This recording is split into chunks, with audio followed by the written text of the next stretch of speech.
Il suffit d'imaginer des montagnes de fichiers Excel éparpillés, des reçus papier égarés et des voisins qui baissent les yeux dans les couloirs pour une vulgaire histoire de 50 dirhams de charges impayées.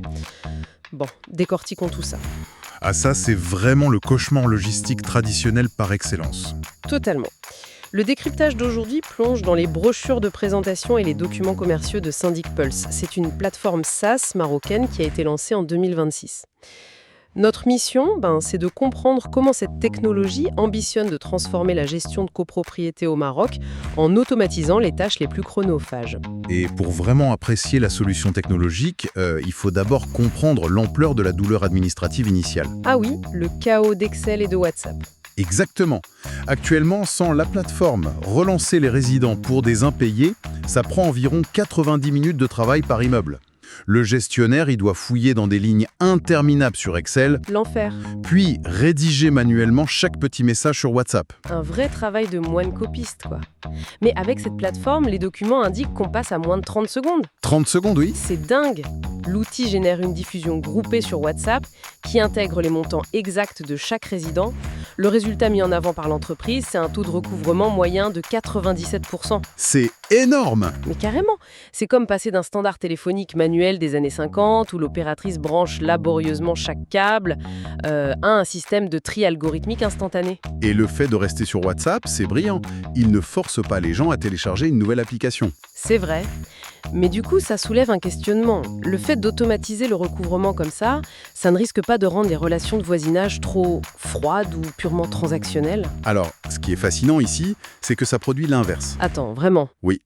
Le syndic n'est plus la personne gênante qui vient réclamer de l'argent, c'est devenu une notification système neutre.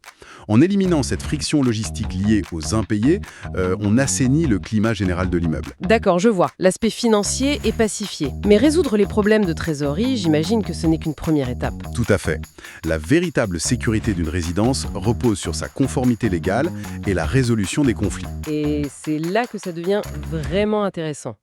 Avec l'introduction de l'intelligence artificielle. Exactement. La plateforme intègre directement la loi 1800 qui régit la copropriété au Maroc. Donc, le système prend le relais sur la loi. C'est ça. Il génère automatiquement des convocations bilingues, horodatées, à J-21, J-7 et J-2. Il rédige les PV d'Assemblée Générale tout seul et crée des mises en demeure en 30 secondes. Sans parler du portail résident accessible 24 heures sur 24, qui élimine 80% des appels. Je suis bluffée. C'est un gain d'efficacité massif. Mais ce qui m'interpelle le plus, c'est cet assistant IA couplé à un bot Telegram. Les documents mentionnent une médiation IA pour analyser les litiges entre voisins. Une machine qui sert de juge de paix pour un conflit de palier? Sérieusement? Si on relie ça au tableau d'ensemble, c'est très logique. L'IA analyse la plainte, trouve le bon article de loi et propose une solution diplomatique. D'accord. Et cette automatisation, elle démontre une importance cruciale. Elle offre une traçabilité au raté infaillible. Le tout est protégé par la norme ISO 27001. Ce qui veut dire qu'en cas de contestation juridique, le syndic dispose d'une preuve irréfutable, c'est ça alors? Absolument. C'est un véritable bouclier légal. Alors, qu'est-ce qu'on retient de cette plongée? Cette immersion illustre comment des secteurs traditionnellement opaques se modernisent drastiquement. Oui, grâce à l'intégration d'outils grand public, combinés à l'IA, ça offre aux gestionnaires un gain de 3 à 4 heures par mois. Ce qui est gigantesque. Mais ça amène à une réflexion un peu provocatrice. Je t'écoute.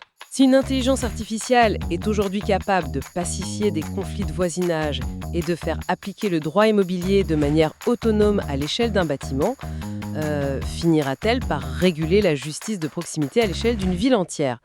Il y a de quoi y réfléchir.